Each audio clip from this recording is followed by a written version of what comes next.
अस्सलाम वालेकुम।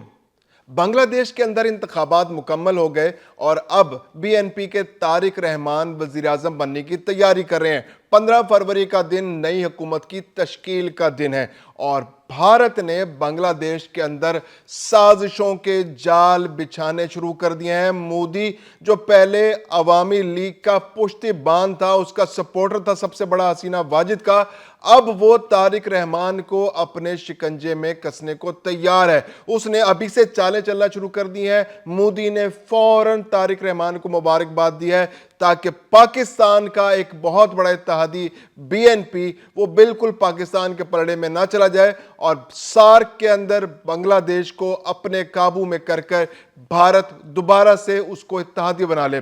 इलेक्शन के नताइज के अंदर भी भारत की साजिशें खुलकर सामने आ गई हैं। अवामी लीग जो हमेशा से भारत का बगल बच्चा रहा है, उसने भी तारिक रहमान को कामयाब कराने में बहुत अहम किरदार किया है ताकि जमात इस्लामी जो कि पाकिस्तान की बहुत करीबी समझी जाती है उसको इक़्तिदार में आने से रोका जा सके।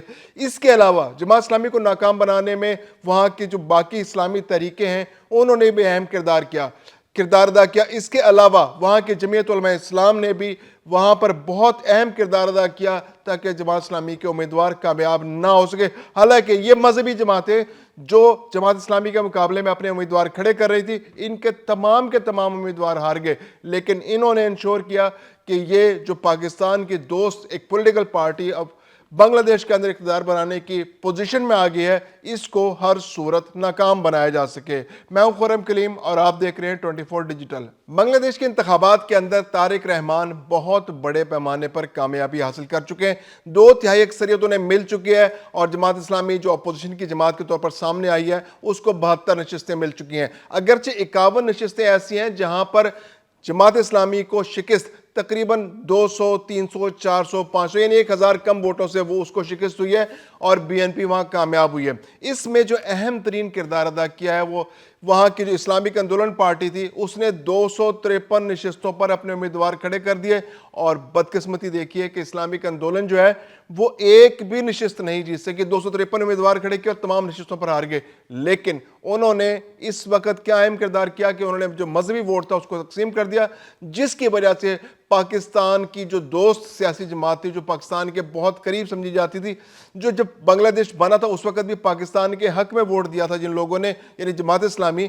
उसको नाकाम कराने में अहम किरदार अदा किया। 72 सीटों पर जमात इस्लामी जो है वो बराह रास्त इंतखाबात से मुंतखब हो चुकी है और 51 नशिस्तें ऐसी हैं जहां पर चंद 100 वोटों की लीड से हारे और वो चंद 100 वोट किसने तोड़े? वो इस्लामिक आंदोलन पार्टी ने तोड़े। इसके अलावा जो बाकी मजहबी जमातें थी उन्होंने भी जमात इस्लामी के उम्मीदवारों के मुकाबले में अपने उम्मीदवार खड़े किए। जमीयत उलमा इस्लाम ने भी 4 उम्मीदवार अपने खड़े किए, अगरचे वो 4 उम्मीदवार जो हैं वो जमात इस्लामी के उम्मीदवारों से हार गए, लेकिन इसके बावजूद भी उन्होंने अहम किरदार अदा किया कि वो चंद 100, 200, 400, 600, 800 वोट तोड़े और इसकी वजह से जो पाकिस्तान की हिमायत जो कर सकती थी जो हुकूमत, वो उसको नाकाम बनाया।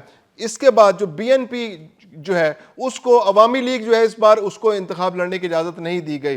जिस तरह से जमात इस्लामी को तकरीबन 18 से 20 साल तक जमात इस्लामी को इलेक्शन लड़ने की इजाज़त नहीं दी गई, सिर्फ 1.5 साल पहले उनको इजाज़त मिली और वो उन्होंने एक कैंपेन बनाकर जमात इस्लामी ने 72 सीटें हासिल कर ली। इसी तरह बीएनपी भी अरूज ज़वाल का शिकार रही। इस बार अवामी लीग जो है उसको इलेक्शन लड़ने का मौका नहीं दिया गया और जो 2/3 अक्सरियत पिछले कुछ इलेक्शंस में अवामी लीग हासिल कर रही थी, उसके वोटर्स जो हैं वो उनको अपने उम्मीदवार इस वक्त मैसर नहीं थे। अब जानने की ज़रूरत यह है कि उनके लोगों ने किसको वोट दिया। उनके पास 2 ऑप्शन थे अवामी लीग के वोटर्स के पास कि या तो वो जमात इस्लामी को वोट दें या फिर वो रिवायती सियासत को वोट दें। और रिवायती सियासत के नुमाइंदे के तौर पर कौन उभर कर सामने आया था? वो बीएनपी उभर कर सामने आई थी। तो उनकी चॉइस ये थी कि वो बीएनपी को वोट दें। तो वो लोग जो अवामी लीग के सपोर्टर थे उनको भारत की जानिब से भी हिदायत की गई कि आपने मजहबी जमातों को वोट नहीं देना, क्योंकि भारतीय मीडिया जो था वो मजहबी जमातों के खिलाफ एक पूरी कैंपेन बना रहा था। उनका ख्याल यह था कि अगर मजहबी जमातें जो हैं वो बांग्लादेश के अंदर बरसरे इक़्तिदार आ गई तो उनका पाकिस्तान के साथ इत्तेहाद बन जाएगा और एक बहुत करीबी इत्तेहाद बन जाएगा, क्योंकि अगर जमात इस्लामी की हुकूमत बांग्लादेश के अंदर बनती تو یہ بنگلہ دیش کے لیے اور پاکستان کے درمیان قربتیں بڑھانے کا سبب بنتی اور یہ بھارت کی سیاست کے لیے، بھارت کی خارجہ پالیسی کے لیے ایک بہت بڑی موت ہوتی کہ اس کے مغربی سرحد پر بھی ایک ایسا ملک ہوتا جو اس کا دشمن ہے، اس کے مشرقی سرحد پر بھی ایک ایسا ملک ہوتا جو اس کا دشمن ہے، اور شمال میں تو اس کی جانب چائنا ہے جو بھارت کا دوست نہیں ہے۔ تو تین جانب سے بھارت جو ہے اپنے دشمنوں میں گر جاتا اور صرف سمندر اس کے پاس دستیاب ہوتا، اور سمندر پہ تو کوئی ملک ہے نہیں۔ تو انہوں نے انشور کیا بھارت نے کہ اپنے جو عوامی لیگ کے جو نمائندے تھے ان سے کہا گیا کہ آپ الیکشن میں حصہ لیں اور اس بات کو انشور کریں کہ جماعت اسلامی الیکشن نہ جیت سکے، مذہبی جماعتیں الیکشن نہ جیت سکیں، ایسی پولیٹیکل پارٹیز الیکشن نہ جیت سکیں جو آنے والے دنوں میں بالکل پاکستان کے ساتھ ہاتھ میں ہاتھ ڈال کر چلنا شروع کر دیں۔ تو انہوں نے اس وقت طے یہ کیا کہ بی این پی کو ووٹ دیا جائے۔ اب اس کے بارے میں یہ جاننا چاہیے کہ آخر اس کا کیا ثبوت موجود ہے کہ بی این پی کو عوامی لیگ کے ووٹ پڑے ہیں۔ اس کا سب سے بڑا ثبوت یہ ہے کہ جو بی این پی ہے اور جماعت اسلامی ہے اور جو باقی جتنی بھی پولیٹیکل پارٹیز جنہوں نے الیکشن کے اندر حصہ لیا، ان کو ریفرینڈم کے لیے بھی کیمپین کرنی تھی۔ اب ریفرینڈم میں اصلاحات رکھی گئی تھی۔